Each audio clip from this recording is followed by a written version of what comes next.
Hey guys, Ted from Immersion here, and coming just off the tail end of my glass etching tutorial, which you can click right here to view, I figured I'd do another simple little kind of crafty DIY thing that can get you really fun, custom gifts that you can give to people, something you can have for yourself, or if you want to do some sort of party or any kind of theme thing, and that's custom coffee mugs. I've done this before in the past. It's a really simple process. All you really need is a coffee mug of some kind. This, again, to keep in line with all the cheap stuff, this is just a dollar store coffee mug. I went to the Dollar Tree. They have different sizes. I just wanted a white one. You could get different color ones if you want blue or black, and then you make use of the white marker if you need to make colorings, but I find this is pretty easy. And then you just need some sort of oil-based paint marker.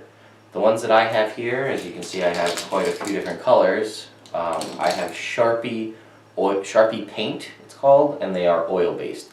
It's important, again, that you go for oil-based because they do make water-based as well.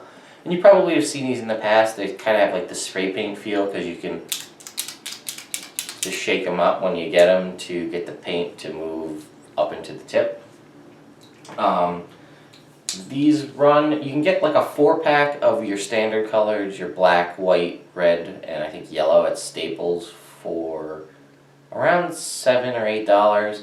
You can buy these individually, regularly at like a Michael's or a craft store for about $3 a piece. Or you can go on Amazon and for I think I think it's probably $30 you can get all 15 colors that they offer. I have a handful here, and then sometimes you get like a green and a lime. You can get different colors.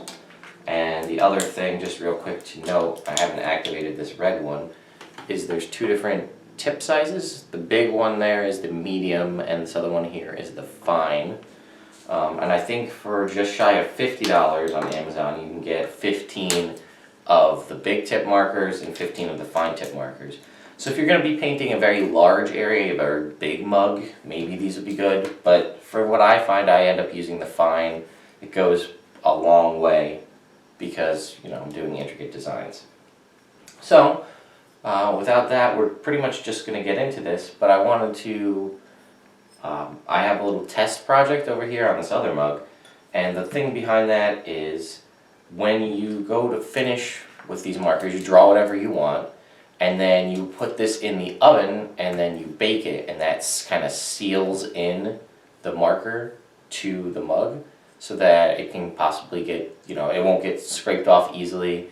We're going to test it though. We're going to put it in the dishwasher, see what happens with that, and then we're going to use like a coarse abrasive sponge and try to scrub it off and see if the stuff will come off after the fact. But what I've experienced is some of these markers, when they go through the baking process in the oven, they actually change color. The red kind of goes to a maroon, and the green goes to, or the blue goes to, the green goes to like a blue. The orange goes to a brown, and so on. So some of the colors do stay the same. I just want to do a test. So as you can see on this mug, I've painted all the colors I have. I've done 1 coat, and then what I'm going to do right now is I have the name of the color of the marker, one that says 1 and one that says 2. All of these have dried. I'm going to go over all the ones that say 2 so I can put a 2nd coat of this on there. And then we're going to bake this in the oven after we do this other one. And we're going to see if 1 coat versus 2 coat actually makes a difference. And then at the end of that, you guys can see if you're planning to make a custom mug, if the colors are going to change, like the purple, which is kind of a light purple, it went to like a very hot pink, which sort of really upset me because the one character that I was drawing had purple hair, and then all of a sudden they had pink hair in the final product. But and I had a Ghostbuster no ghost symbol, and the no ghost symbol turned out to be maroon, purple rather than red. So I'm going to color over these, and again, there's no rocket science to this. So I'm just going to cut ahead. I'll just show you. All I'm going to do is the marker is activated, and I'm just literally just coloring over the outside of one of these where I put the 2nd coat on. And that's all I'm going to do. That for each one of these to have 2 coats. And then on this other mug, I'm just going to do some sort of fun little design so that we actually have a cool finished product for this one. So I'm going to cut the video now, and when I come back we'll have all the second coats on this, and then we'll be ready to go into the oven. In some cases, now that I've done all the second coats, you can actually see it looks visibly slightly darker. Some of them doesn't seem to be, like the red and the orange for instance, it doesn't actually seem to be any color difference. And I've decided to test another theory of mine. I was going to do something on this mug, like I said, drop, I don't know, some sort of, actually to use this as a mug. And I'm still going to do that, but I'm not going to bake it together with this one. A lot of the things that I'd seen said to bake these, you see anywhere from 350 all the way up to 425. The ones I've baked previously, I've baked at 400 or 425 just to see. I started at 425, went down to 400 in attempts to maybe not have it change color after the fact. So for this one, I think we're just going to do this again at 425. This is only going to go in the oven for about 20 minutes. The problem is it's going to take a while because once this goes in the oven, you have to let it preheat all the way up to the temperature, and then you have to let it cool all the way down to the temperature because this is a ceramic thing. If you put this right into a hot temperature or take it out of a hot temperature right into a cool temperature, it'll crack. So what I'm going to do is do this one up at 425 to see how the color differences are. And I am still going to draw this one with whatever I want to put on it, and I'm going to do the 2 coats. And then we're going to bake this one at 350 for the same time to see if maybe the only reason the color changes is due to the temperature of the oven. So I'm going to go put this in the oven. We'll see you in the kitchen. So ignore the kind of messy kitchen here. All we're going to do is take this, put it on the cookie sheet, shut the door. I'm going to turn this on, like we said, to 425. We're going to let that go for 25 minutes. Start, and again you have to make sure it's in there while it's preheating. Tilt this down a little bit so you can see me. Another thing to keep in mind, you are essentially heating up a marker, a permanent marker, so the fumes are going to get they're going to permeate through your house. So I've actually opened this window, I've got a fan going. I'm going to turn on the microwave fan and open another window just to try to get the smell moving around out of the house. And I realize it's a little cold here in New York, but thankfully we're going to have the oven turning up to 425, so that will put some heat in here. So just be mindful of that. Yeah, I probably should have done this during the day today, not at night when it's even colder outside and there's a blizzard incoming. But just keep that in mind when you are taking care of this. And we're probably going to have to check back on this tomorrow because you want, like I said, you've got to let this heat all the way up to temperature, stay at temperature for 20 minutes, and then cool all the way down so that you can literally just reach in and take the pan out by hand. So we'll check back tomorrow. In the meantime, I'm going to draw up some stuff on the other mug, and then after this one comes out tomorrow, we'll see how the color changes, and then we'll bake the other one as well just to see what happens there. Alright everyone, so we're back after the mug is cooled. It's come out of the oven. For the most part, you can't really tell the difference between 1 and 2 coats, but I did take the existing marker and just drew a line in between the 2 coats straight up and down so you can see what the original marker looked like before it baked. So you can see in some cases how drastic the change in color was. So I'm going to bring the camera in close. We're going to just go through this entire mug before we move on to drawing whatever it is we're going to draw on this other one. So I brought the camera in, and you can see, like I originally said, the red kind of turned into that purple maroon from that bright vivid red it used to be. The orange sort of browned out a little bit. It still looks orange, but it's just a little more brown than the kind of bright typical orange we're used to seeing. The aqua kind of turned into this grayish blue from its fairly vivid original color. The regular old royal blue turned into like a darker, again, greenish gray, like a darker version of the aqua. Regular old green, almost no change. Lime, it just kind of mellows out a little bit, but it's more or less the same. Yellow, pretty much the same. Here's a huge difference. Purple. Now that was just a nice light violet purple color, and now this is almost a hot pink. So unfortunately it doesn't look like there's going to be any way to get a nice solid purple color. Then we've got silver, unchanged, brown, pretty much unchanged, and black, again pretty much unchanged. Well, oh no, actually 100% unchanged. I didn't use the white marker on the outside, although I could have, but I figured you probably wouldn't be able to tell much of a difference. And again, there are other colors that I don't have, but you'll have to test those out on your own. Welcome back to the final part of our coffee mug tutorial. So what we had done, we checked to see all the different color changes when it bakes in the oven at 425. So as I said, I was going to take this other mug and bake it at 350 and just see if it makes any difference. I doubt it will, but we're also going to try a couple little experiments. So there's a little bit of mistakes on me on a couple of parts, but I'll explain in a second.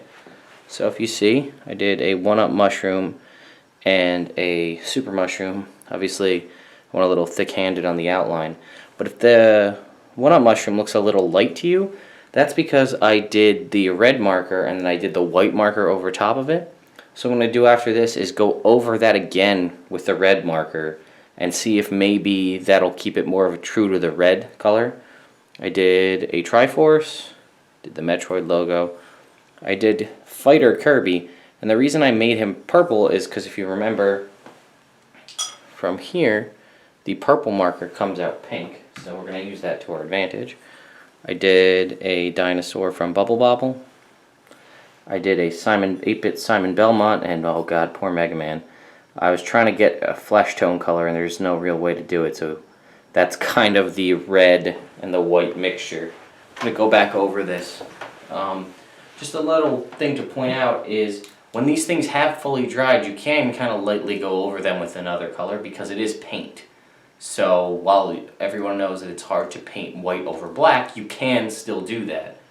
But yeah, poor Mega Man, he came out a little disastrous there, but we'll try to fix that. So once this gets done, this is going to go in the oven on 350 for 20 minutes.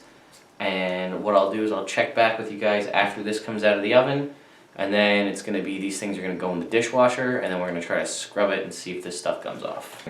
So here you can see, out of the oven, the adjusted colors. After this, again, was heated at 350 for the same amount of time, the 20 minutes. So let's compare it to the 425 mug. So if you remember, for the red, this is the one that I colored with the white on top, so it came out to sort of a pink. And here is your actual red. So this did not change into that maroon color. But this Metroid logo, I just did standard red versus the maroon red that came out here. And this actually stayed fairly true to the color. So it looks like at 350 the red doesn't change as much. However, the purple did turn to the pink like we had anticipated, so Kirby came out to be the pink we wanted him to be. But probably the biggest change would be the blues. If you remember in our first video, the aqua and the blue kind of just came out very gray, and at 350 Mega Man almost looks like Mega Man. So I'd say baking at 350 gets you more true colors to what you expect. You still get the pink when you were using purple, and the white on top of the red didn't really give us anything too great. So now we're going to put these both in the dishwasher and see if the baking difference causes any difference in the resistancy of the paint to come off. So I placed them on the bottom rack of the dishwasher, which usually gets the hotter water, and we're going to turn this on heavy, highest temperature. So we're really going to give this the best possible test that we can. Dishwasher has finished running, so I'm just going to reach in here and grab the 2 mugs out of here. I don't see any paint inside the dishwasher. So if we take a look here, you can see the test mug Everything stayed on. Even the middle lines that I put on there, which I put on after the fact just for the color comparison, those were not baked and they still stayed on. So I don't even see any run in any of the colors. So, okay. And now for the one that was baked at 350. That still looks good. Triforce. Some of the outside of the black here, I kind of went a little thin on that, but the black in the middle kind of is a little pitted, and the outside there is a little thin. And also here on the Bubble Bobble Dinosaur. But Simon Belmont and Mega Man all came out. So I would say, as long as you do a decent coat, you can see a little bit of white here. Oops, on the mushroom here. But I think that's just because I didn't do a good job. And I didn't really do a good second coat on any of these. But it looks like 350 will be plenty in, and it doesn't warp the color as much. So I would say 350, 375 for 20 minutes. As long as you do a nice solid double coat with your markers, you shouldn't have any problem. And again, this is the highest setting the dishwasher offered on the bottom shelf, soap and everything. So obviously if you're going to casually hand wash this, this should be fine. But let's bring it over to the sink and see if we can't get this stuff to come off. Right here in the sink, I've got the 425 mug. We're going to start by just using the soft side of the sponge before we head over to the abrasive side. And then we're going to use some metal mesh here and see how much work it actually takes to get this to come off, if it will at all. So I've got the water on hot, sponge all wet.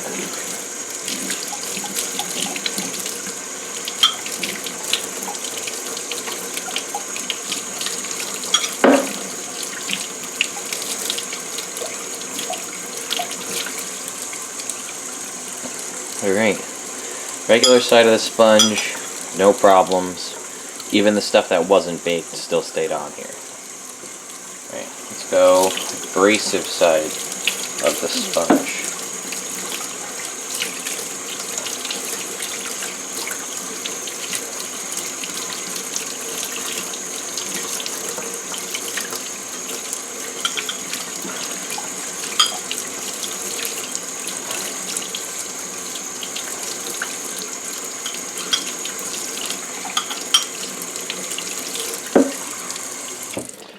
Alright, the abrasive side, you saw with some serious scrubbing, this, most of the after the fact ones came off, and some instances, most of these stayed on. Some instances though, a good scrubbing, the actual marker started to come off. But for the most part, everything stayed on there, except for the ones that weren't baked. Now we're going to try, just for the hell of it, the mesh.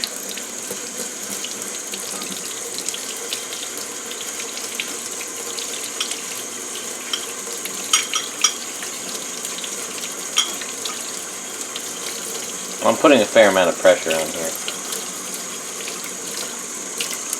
So, as you can see, with a decent amount of pressure with a metal abrasive sponge, most of your paint's going to come off. But when are you ever going to be brushing the outside of one of your coffee mugs with that? If it didn't come off in the dishwasher, I doubt it's going to come off in a hand scrub. So this one we did see a little bit of issue, so let's take the regular side of the sponge and we'll just go over this.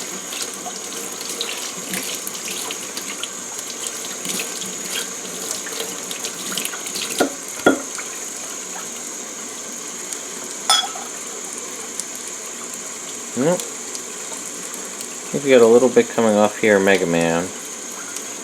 But for the most part, all this stuff stayed on there. A little bit right there coming off the Mega Man. I'll go abrasive side of the sponge.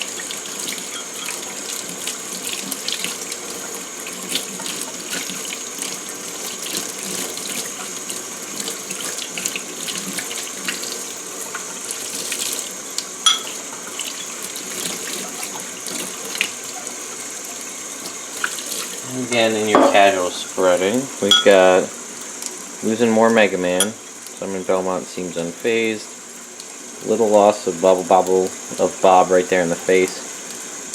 Kirby. Yeah, so it looks like even just the abrasive side of the sponge with some decent pressure will cause you to lose it. And again, just to be consistent, I guess this also works if you did screw up and you want to do it over. It's not too difficult to get it off, so light pressure with the abrasive sponge.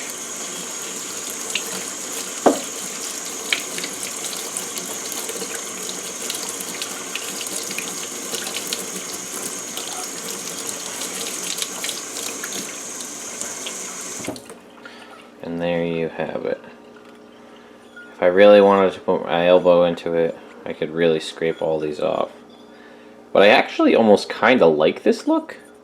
I don't know how sturdy this is now, but I like the kind of, it's almost like a distressed vintage style look, and I feel it kind of fits with the characters. I wish I hadn't lost some of the, you know, the overall design of, say, Mega Man. But like Simon Belmont, some of these, like Kirby, look how, actually kind of looks pretty cool. Same thing with the Triforce and stuff. So, I'll just pull the video back and we'll end this. So there you have it. All it takes to make your own custom Sharpie mug, Sharpie paint, or any kind of oil-based paint marker, and a cheap mug. 20 minutes on at least 350, maybe a little bit more. Make sure you do a nice solid double coat. And don't fear about putting it in the dishwasher, and if you do go to scrub it, maybe don't scrub it too hard. Again, also to take into account, this did just go through an extremely hot cycle on the dishwasher prior to me hand washing it, so that may have loosened up the paint a little bit. There you go. So, next video I might try, if you notice this was the Pokeball that I etched. Didn't come out so great. I might try to draw on a glass of some kind with the Sharpie paint markers and try to replicate the same process. Draw on them, put them in the oven, bake them. I don't know if the temperature has to be different for glass, but we'll see, because maybe you can make your own neat kind of custom glassware as well.